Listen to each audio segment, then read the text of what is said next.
ಓಂ ಗಂ ಗಣಪತಯೇ ನಮಃ. ಪ್ರಿಯ ವೀಕ್ಷಕರೇ, ನಾವು ಮಾಡುತ್ತಿರುವಂತಹ ಕೆಲಸ ಯಾವ ಗ್ರಹದ ಪ್ರಭಾವಕ್ಕೆ ಒಳಪಟ್ಟಿದೆ ಎಂದು ತಿಳಿದುಕೊಳ್ಳೋಣ. ಇದನ್ನು ತಿಳಿದುಕೊಳ್ಳುವುದರಿಂದ ಆಗುವ ಲಾಭ, ನಾವು ಆ ಗ್ರಹದ ಪ್ರಭಾವವನ್ನು ಮತ್ತಷ್ಟು ಹೆಚ್ಚಿಸಿಕೊಂಡು ನಮ್ಮ ಕೆಲಸ ಮತ್ತು ಕಾರ್ಯಗಳಲ್ಲಿ ಇನ್ನಷ್ಟು ಅಭಿವೃದ್ಧಿ ಮತ್ತು ಲಾಭವನ್ನು ಕಾಣಬಹುದು. ಬನ್ನಿ, ಅವು ಯಾವುವು ಎಂದು ತಿಳಿದುಕೊಳ್ಳೋಣ. ಸೂರ್ಯನ ಪ್ರಭಾವ ಹೆಚ್ಚಿರುವಂತಹ ಬಿಸ್ನೆಸ್ ಅಥವಾ ವ್ಯವಹಾರಗಳು. ಒಂದು ವೇಳೆ ನೀವು ಚಿನ್ನ ಅಥವಾ ಚಿನ್ನಕ್ಕೆ ಸಂಬಂಧಪಟ್ಟಂತಹ ಒಂದು ಕೆಲಸಗಳು, ಅಂದರೆ ಆಭರಣ ತಯಾರಿಸುವಂಥದ್ದು ಅಥವಾ ಅಡ ಇಟ್ಟುಕೊಳ್ಳುವುದು, ಆ ಥರ ಇರುವಂತಹ ಒಂದು ಕೆಲಸಗಳು, ಕಚ್ಚಾ ಧಾನ್ಯಗಳು, ಆಹಾರ ಧಾನ್ಯಗಳು, ಗಿಡಗಳು, ಮೆಡಿಸನ್ಗಳು, ಎಕ್ಸ್ಪೋರ್ಟ್ ಮತ್ತು ಇಂಪೋರ್ಟ್ ಬಿಸ್ನೆಸ್, ಅಥವಾ ಯಾವುದಾದರೂ ಒಂದು ಆಡಳಿತಾತ್ಮಕ ಸಂಸ್ಥೆ, ಅಂದರೆ ಅಡ್ಮಿನಿಸ್ಟ್ರೇಟಿವ್ ಫರ್ಮ್ ಅಥವಾ ಅಸೋಸಿಯೇಷನ್ ಅಂತ ಮಾಡ್ಕೊಂಡಿರ್ತಾರಲ್ಲ, ಆ ಥರದ್ದು. ಅದು ವಿಶೇಷವಾಗಿ ಸರ್ಕಾರಕ್ಕೆ ಸಂಬಂಧಪಟ್ಟಂತಹ ಒಂದು ವ್ಯವಹಾರ ಆಗಿರಬೇಕು. ಅಂದರೆ ನೀವು ಸರ್ಕಾರದ ಯಾವುದಾದ್ರೂ ಒಂದು ಉನ್ನತ ಹುದ್ದೆಯಲ್ಲಿರುವಂತಹ ಒಂದು ಕೆಲಸ ಮಾಡ್ತಾ ಇರುವಂಥದ್ದು, ಅದರಲ್ಲೂ ಆಡಳಿತ ವಿಭಾಗದಲ್ಲಿ IAS KAS ಆ ಥರದ್ದಂತಹ ಒಂದು ಕೆಲಸ ಮಾಡ್ತಾ ಇರುವಂಥದ್ದು. ಈ ಥರ ಕೆಲಸಗಳನ್ನು ನೀವು ಮಾಡ್ತಾ ಇದ್ದರೆ ನೀವು ಸೂರ್ಯಗ್ರಹಕ್ಕೆ ಸಂಬಂಧಪಟ್ಟಂತಹ ಕೆಲಸ ಮಾಡುತ್ತಿದ್ದೀರಿ ಎಂದರ್ಥ. ನೀವು ನಿಮ್ಮ ಜಾತಕದಲ್ಲಿ ಇರುವಂತಹ ಸೂರ್ಯನನ್ನು ಮತ್ತಷ್ಟು ಬಲಪಡಿಸಿಕೊಂಡರೆ ಇದರಿಂದ ನಿಮಗೆ ಹೆಚ್ಚಿನ ಲಾಭ ದೊರೆಯುತ್ತದೆ. ಒಂದು ಸಣ್ಣ ಪರಿಹಾರ ಏನಪ್ಪ ಅಂತ ಹೇಳಿದರೆ, ಭಾನುವಾರದ ದಿನ ನೀವು ಮಾಂಸಾಹಾರ, ಮದ್ಯಪಾನ ಈ ರೀತಿ ಇರುವಂತಹ ಯಾವುದೇ ಆಹಾರವನ್ನು ಸೇವಿಸಬೇಡಿ. ಭಾನುವಾರದ ದಿನ ಸಾತ್ವಿಕ ಆಹಾರಕ್ಕೆ ಹೆಚ್ಚಿನ ಮಹತ್ವವನ್ನು ನೀಡಿ. ಮತ್ತು ಭಾನುವಾರದ ದಿನ ಉಪ್ಪು ಸೇವಿಸಬೇಡಿ, ಉಪ್ಪಿರುವಂತಹ ಊಟವನ್ನು ಸೇವಿಸಬೇಡಿ. ಮತ್ತು ಭಾನುವಾರದ ದಿನ ನಿಮ್ಮ ಕೆಲಸ ಮತ್ತು ವ್ಯವಹಾರಗಳಿಗೆ ಸಂಬಂಧಿಸಿದ್ದು, ಕೆಲವರು ಆಫೀಸ್ ರಜಾ ಇರಬಹುದು, ಆದರೆ ಆಫೀಸಿಗೆ ಸಂಬಂಧಪಟ್ಟಂತಹ ಯಾವುದೇ ಒಂದು ವಸ್ತುಗಳು ಮನೆಯಲ್ಲಿದ್ದರೆ ಅವುಗಳನ್ನು ಶುಚಿಗೊಳಿಸುವಂತಹ ಕೆಲಸಗಳನ್ನು ನೀವು ಮಾಡಿ, ಅದರಲ್ಲಿರುವಂತಹ ತ್ಯಾಜ್ಯಗಳನ್ನು, ವೇಸ್ಟ್ ಪೇಪರ್ಗಳಿರಬಹುದು, ಯಾವುದೇ ಒಂದು ಕಸ ಕಡ್ಡಿ ಇರಬಹುದು, ಅವುಗಳನ್ನೆಲ್ಲವನ್ನು ಸಹ ಈ ದಿನ ಕ್ಲಿಯರ್ ಮಾಡಿ. ಇದರಿಂದ ಸೂರ್ಯಗ್ರಹದ ಪ್ರಭಾವ ನಿಮ್ಮ ಮೇಲೆ ಹೆಚ್ಚಾಗುತ್ತದೆ ಮತ್ತು ನೀವು ಯಶಸ್ವಿಯಾಗುತ್ತೀರಿ, ಹೆಚ್ಚಿನ ಲಾಭವನ್ನು ಗಳಿಸುತ್ತೀರಿ. ಚಂದ್ರಗ್ರಹಕ್ಕೆ ಸಂಬಂಧಪಟ್ಟಂತಹ ಬಿಸ್ನೆಸ್ಗಳು. ಚಂದ್ರಗ್ರಹವು ಜಲತತ್ವವಿರುವಂತಹ ಗ್ರಹ.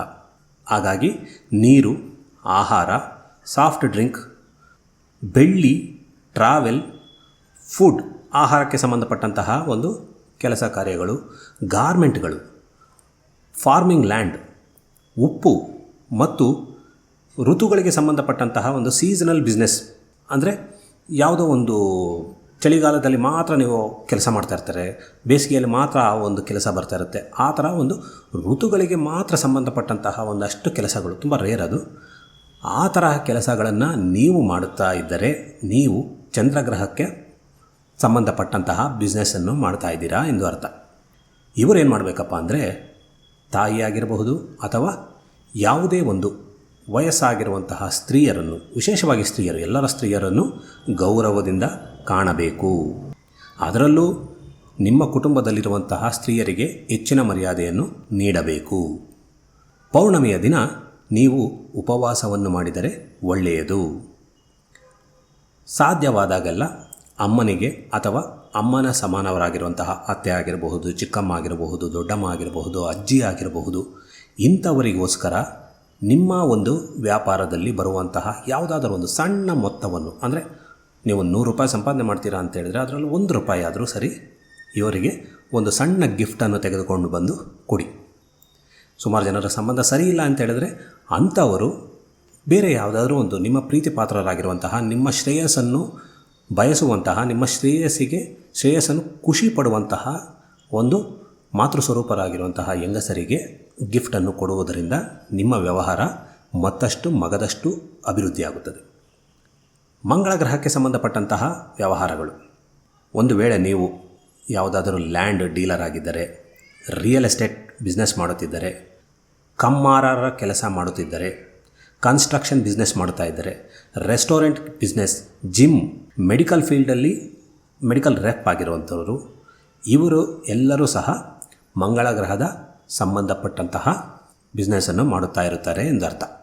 ಇವರು ಸಹ ಸಾಧ್ಯವಾದರೆ ಮಂಗಳವಾರ ಮತ್ತು ಪೌರ್ಣಮಿಯ ದಿನ ಉಪವಾಸವಿರುವುದು ಒಳ್ಳೆಯದು. ಆರೋಗ್ಯ ಸಹಕರಿಸಿದರೆ ಮಾತ್ರ. ಆರೋಗ್ಯ ಸಹಕರಿಸಲಿಲ್ಲ ಎಂದರೆ ಮಂಗಳವಾರ ಮತ್ತು ಪೌರ್ಣಮಿಯ ದಿನ ಯಾರಿಗಾದರೂ ಒಬ್ಬರಿಗೆ, ತುಂಬ ಹಸಿದವರಿಗೆ, ನಿರ್ಗತಿಕರಿಗೆ ಅನ್ನದಾನ ಮಾಡಿ. ನೀವು ವಿಶೇಷವಾಗಿ ಆಂಜನೇಯನ ಆರಾಧನೆ ಮಾಡಬೇಕು. ಮಂಗಳವಾರದ ದಿನ ಯಾರಿಗಾದರೂ ಸರಿ, ಒಬ್ಬರಿಗಾದರೂ ಸರಿ, ಅಥವಾ ನಿಮ್ಮ ಕೈಯಲಾದ ಮಟ್ಟಿಗೆ ಸಿಹಿ ತಿಂಡಿಗಳನ್ನು ಹಂಚುವುದರಿಂದ ನಿಮಗೆ ಒಳ್ಳೆಯದಾಗುತ್ತದೆ. ಅದರಲ್ಲಿಯೂ ವಿಶೇಷವಾಗಿ ನಿಮ್ಮ ಒಡ ಹುಟ್ಟಿದವರಿಗೆ, ಈ ಮಂಗಳ ಗ್ರಹಕ್ಕೆ ಸಂಬಂಧಪಟ್ಟಂತಹ ಒಂದು ಕೆಲಸ ಮಾಡ್ತಾ ಇರುವಂಥವರು ನಿಮ್ಮ ಒಡ ಹುಟ್ಟಿದವರ ಸಹಾಯವನ್ನು, ಒಡ ಹುಟ್ಟಿದವರಿಗೆ ಸಾಧ್ಯವಾದಾಗೆಲ್ಲ ಸಹಾಯ ಮಾಡುತ್ತಿರಬೇಕು. ಅದು ಅವರ ಸಂಬಂಧ ಚೆನ್ನಾಗಿದ್ದರೆ ಮಾತ್ರ, ಮತ್ತು ಅವರು ನಿಮ್ಮ ಲಾಭ ಮತ್ತು ಏಳಿಗೆಗೆ ಖುಷಿ ಪಡುತ್ತಿದ್ದರೆ ಮಾತ್ರ. ಇಲ್ಲವಾದರೆ ನಿಮಗೆ ಚಿಕ್ಕವರು ಯಾರಾದರೂ ಇದ್ದರೆ ಅವರನ್ನು ಖುಷಿಪಡಿಸಿ.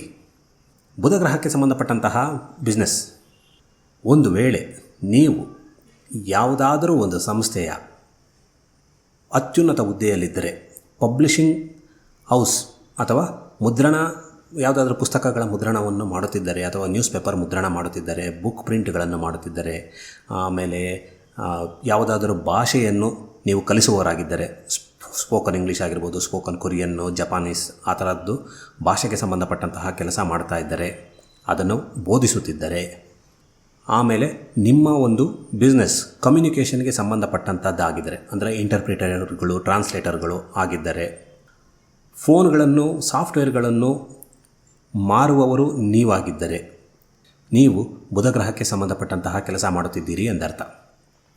ನೀವು ಬುಧಗ್ರಹವನ್ನು ಚೆನ್ನಾಗಿ ಇರಿಸಿಕೊಂಡರೆ ನಿಮ್ಮ ಕ್ಷೇತ್ರದಲ್ಲಿ ಹೆಚ್ಚಿನ ಲಾಭವನ್ನು ಗಳಿಸುತ್ತೀರಿ. ಇದಕ್ಕಾಗಿ ನೀವು ಮಾಡಬೇಕಾಗಿರೋದೇನಪ್ಪ ಎಂದರೆ, ಬುಧವಾರದ ದಿನ ತರಕಾರಿ, ಹಣ್ಣು ಅಥವಾ ಹೆಸರುಕಾಳು, ಹಸಿರು ಬಟ್ಟೆ, ಈ ಥರದ್ದನ್ನು ಯಾರಿಗಾದರೂ ತುಂಬ ಅವಶ್ಯಕತೆ ಇರುವವರಿಗೆ, ಸುಮ್ಮನೆ ಯಾರಿಗೋ ಕೊಡೋಕೆ ಹೋಗ್ಬಿಡಿ, ಅವಶ್ಯಕತೆ ಇರುವವರಿಗೆ ಮಾತ್ರ ಹಂಚಿ. ಹಸಿರು ತರಕಾರಿ ಆಗಿರ್ಬೋದು, ಹಸಿರು ಹಣ್ಣಾಗಿರ್ಬೋದು, ಹೆಸರು ಕಾಳಾಗಿರ್ಬೋದು, ಇದನ್ನು ಅವಶ್ಯಕತೆ ಇರುವವರಿಗೆ ಹಂಚಿ. ಮತ್ತು ನಿಮ್ಮ ಸಂಬಂಧಿಕರ ಜೊತೆಯಲ್ಲಿ ಜಗಳ ಆಡೋದಕ್ಕೆ ಹೋಗ್ಬಿಡಿ. ನೀವು ಸಂಬಂಧಿಕರ ಜೊತೆಯಲ್ಲಿ ಜಗಳ ಆಡಿದೆ ಅಂತ ಹೇಳಿದ್ರೆ ನಿಮ್ಮ ಬುಧಗ್ರಹದ ಒಂದು ಪ್ರಭಾವ, ಅದರ ಪವರ್ ಕಡಿಮೆ ಆಗುತ್ತಾ ಹೋಗುತ್ತೆ. ಸೊ ಜಗಳ ಆಡೋದನ್ನು ಆದಷ್ಟು ತಳ್ಳಿ ಹಾಕಿ. ಗುರುಗ್ರಹಕ್ಕೆ ಸಂಬಂಧಪಟ್ಟಂತಹ ಬಿಸ್ನೆಸ್, ಒಂದು ವೇಳೆ ನೀವು ಶಿಕ್ಷಣ ಕ್ಷೇತ್ರದಲ್ಲಿ ಕೆಲಸ ಮಾಡುತ್ತಿದ್ದರೆ, ಆಹಾರ ಉತ್ಪನ್ನಗಳನ್ನು ತಯಾರಿಸುವವರಾಗಿದ್ದರೆ, ಬ್ಯಾಂಕಿಂಗ್, ಫೈನಾನ್ಸಿಂಗ್, ಪಬ್ಲಿಷಿಂಗ್ ಮತ್ತು ಧಾರ್ಮಿಕ ಉತ್ಪನ್ನಗಳು, ಗ್ರಂಥಿಗೆ ಅಂಗಡಿಗಳನ್ನು ಇಟ್ಕೊಂಡಿರೋರಾಗಿದ್ದರೆ, ಅಥವಾ ಹೋಟೆಲ್ ಅಥವಾ ರೆಸ್ಟೋರೆಂಟನ್ನು ನಡೆಸೋದಕ್ಕೆ ಹಣಕಾಸನ್ನು ನೀಡುವವರಾಗಿದ್ದರೆ, ಅಥವಾ ನೀವೇ ಅದರ ಓನರ್ ಆಗಿದ್ದರೆ, ನೀವು ಗುರುಗ್ರಹವನ್ನು ಚೆನ್ನಾಗಿ ಇರಿಸಿಕೊಳ್ಳಬೇಕು.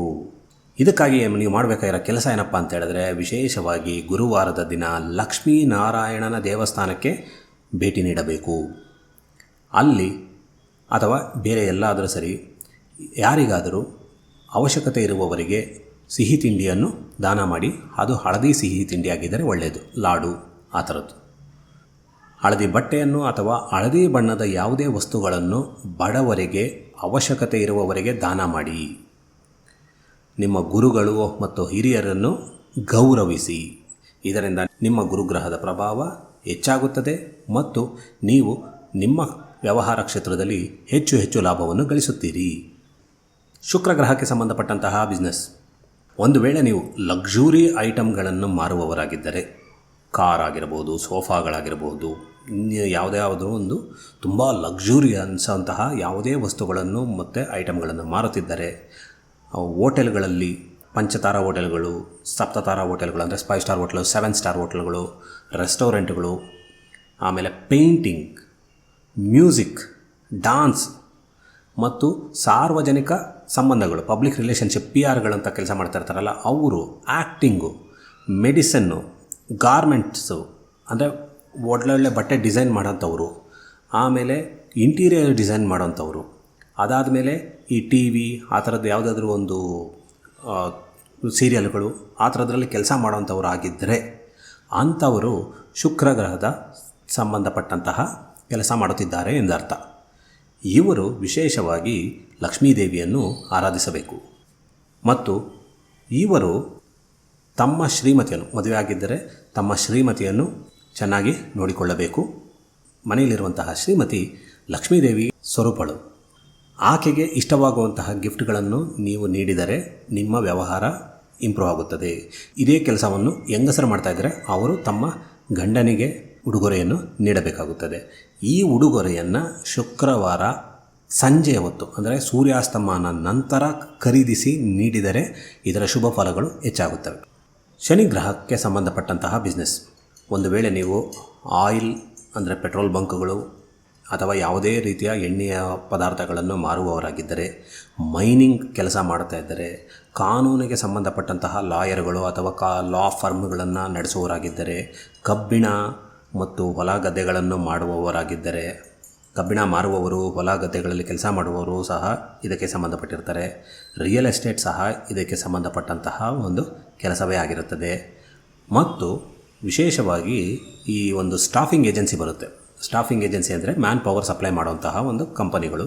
ಆ ಮ್ಯಾನ್ ಪವರ್ ಸಪ್ಲೈ ಮಾಡುವಂಥವರು ಸಹ ಶನಿಗ್ರಹಕ್ಕೆ ಸಂಬಂಧಪಟ್ಟಂತಹ ಕೆಲಸ ಮಾಡ್ತಾ ಇರ್ತಾರೆ. ಇವರು ತಮ್ಮ ಶನಿಗ್ರಹವನ್ನು ಚೆನ್ನಾಗಿ ಇರಿಸಿಕೊಳ್ಳಬೇಕು. ಇದಕ್ಕೋಸ್ಕರ ಇರುವಂತಹ ಒಂದು ಸಲಹೆ ಏನಪ್ಪ ಅಂತೇಳಿದ್ರೆ, ನೀವು ತುಂಬ ನಿಯತ್ತಾಗಿ ಕೆಲಸ ಮಾಡಬೇಕು, ಹಾರ್ಡ್ ವರ್ಕ್ ಮಾಡಬೇಕು, ಡಿಸಿಪ್ಲಿನ್ ಇರಬೇಕು. ಅಂದರೆ ನಿಮಗೆ 9 ಗಂಟೆಗೆ ನಿಮ್ಮ ಆಫೀಸ್ ಓಪನ್ ಮಾಡಬೇಕು ಅಂತ ಹೇಳಿದ್ರೆ 9 ಗಂಟೆಗೆ ಪಕ್ಕಾ ಓಪನ್ ಮಾಡಬೇಕು, ಸರಿನಾ? ಒಂದು ನಿಮಗೆ ಅನುಕೂಲಕರವಾಗಿರುವಂತಹ ಯಾವುದೇ ಒಂದು ಟೈಮ್ ಇಟ್ಕೊಳ್ಳಿ. ಯಾಕಪ್ಪ ಅಂತ ಹೇಳಿದ್ರೆ ಶನಿಗ್ರಹಕ್ಕೆ ಡಿಸಿಪ್ಲಿನ್ ಅಂದರೆ ತುಂಬ ಇಷ್ಟ. ಹಾಗಾಗಿ ನಿಮ್ಮ ಒಂದು ವ್ಯವಹಾರಗಳಲ್ಲಿ ಡಿಸಿಪ್ಲಿನ್ನ ತುಂಬ ಮೇಂಟೈನ್ ಮಾಡಿ, ಸ್ವಚ್ಛತೆಯನ್ನು ತುಂಬ ಮೇಂಟೈನ್ ಮಾಡಿ. ಸಾಧ್ಯವಾದರೆ ನಿಮಗೆ ಮುಜುಗರ ಆಗಲ್ಲ ಅಂದರೆ ವಾರದಲ್ಲಿ 1 ದಿನ ನಿಮ್ಮ ಟಾಯ್ಲೆಟನ್ನು ನೀವೇ ತೊಳ್ಕೊಳ್ಳಿ. ಅಂದರೆ ನಿಮ್ಮ ಪರ್ಸ್ನಲ್ ಯಾವುದೋ ಒಂದು ರೂಮೋ ಯಾವುದೋ ಇರುತ್ತಲ್ವ, ಆ ಒಂದು ಟಾಯ್ಲೆಟನ್ನು ನೀವೇ ತೊಳೆದುಕೊಳ್ಳುವುದರಿಂದಾಗಿ ನಿಮ್ಮ ಒಂದು ಲಕ್ ಡಬಲ್ ಅಲ್ಲ ತ್ರಿಬಲ್ ಆಗೋಗುತ್ತೆ, ಸರಿನಾ? ಇನ್ನು ರಾಹುಗೆ ಸಂಬಂಧಪಟ್ಟಂತಹ ಬಿಸ್ನೆಸ್ ಇರುವುದು ಒಂದು, ಅದು ಇಂಟರ್ನೆಟ್ ಮತ್ತು IT. ಯಾರೆಲ್ಲ ಒಂದು IT ಇದರಲ್ಲಿ ಕೆಲಸ ಮಾಡ್ತಾ ಇರ್ತಾರೋ, ಯಾರೆಲ್ಲ ಇಂಟರ್ನೆಟ್ಗೆ ಸಂಬಂಧಪಟ್ಟಂತಹ ಕೆಲಸ ಮಾಡ್ತಾ ಇರ್ತಾರೋ ಅವರು ರಾಹುವಿನ ಅಡಿಯಲ್ಲಿ ಬರ್ತಾರೆ. ಕೇತುಗೆ ಸಂಬಂಧಪಟ್ಟಂತಹ ಕೆಲಸಗಳು, ಕೇತು ಸಹ ಮೆಡಿಸನ್ ಮ್ಯಾನುಫ್ಯಾಕ್ಚರಿಂಗಾಗಿ ಬರುತ್ತೆ, ಮೆಡಿಸನ್ ಮ್ಯಾನುಫ್ಯಾಕ್ಚರಿಂಗ್ ಬರುತ್ತೆ. ಮೈನಿಂಗು ಸಹ ಕೇತುಗೆ ಸಂಬಂಧಪಟ್ಟಂತಹ ಕೆಲಸ. ಧಾರ್ಮಿಕ ಸಂಸ್ಥೆಗಳು, ಸುಮಾರು ಜನ ಗುರುಗಳು ಆಗಿರ್ತಾರೆ. ಧಾರ್ಮಿಕ ಸಂಸ್ಥೆಗಳು, ಮಠಗಳಲ್ಲಿ ಕೆಲಸ ಮಾಡೋಂಥವ್ರು, ಮಸೀದಿಗಳಲ್ಲಿ ಕೆಲಸ ಮಾಡೋಂಥವ್ರು, ದೇವಸ್ಥಾನಗಳಲ್ಲಿ ಕೆಲಸ ಮಾಡೋಂಥವ್ರು ಕೇತುವಿನ ಪ್ರಭಾವಕ್ಕೆ ಬರ್ತಾರೆ, ಸರಿನಾ? ಈ 2 ಗ್ರಹಗಳನ್ನು ನೀವು ಬಲಪಡಿಸ್ಕೊಳ್ಬೇಕು ಅಂದರೆ, ರಾಹು ಮತ್ತು ಕೇತುವನ್ನು ಬಲಪಡಿಸ್ಕೋಬೇಕಪ್ಪ ಅಂತ ಹೇಳಿದ್ರೆ, ತುಂಬ ನಿರ್ಗತಿಕರು, ಬಡವರು, ಕೈಲಾಗದೇ ಇರೋವಂಥವ್ರಿಗೆ ನೀವು ಸ್ವಲ್ಪ ಸಹಾಯವನ್ನು ಮಾಡಬೇಕು. ಅದರ ಜೊತೆಗೆ ಯಾವುದಾದ್ರೂ ಒಂದು ಪ್ರಾಣಿ ಅಥವಾ ಮನುಷ್ಯರು, ಕೈಲಾಗದೇ ಇರುವಂತಹ ಪ್ರಾಣಿ ಮತ್ತು ಮನುಷ್ಯರಿಗೆ ಸಹಾಯ ಮಾಡುವುದರಿಂದಾಗಿ ರಾಹು ಮತ್ತು ಕೇತುಗಳನ್ನು ಬಲಪಡಿಸಿಕೊಳ್ಳಬಹುದು.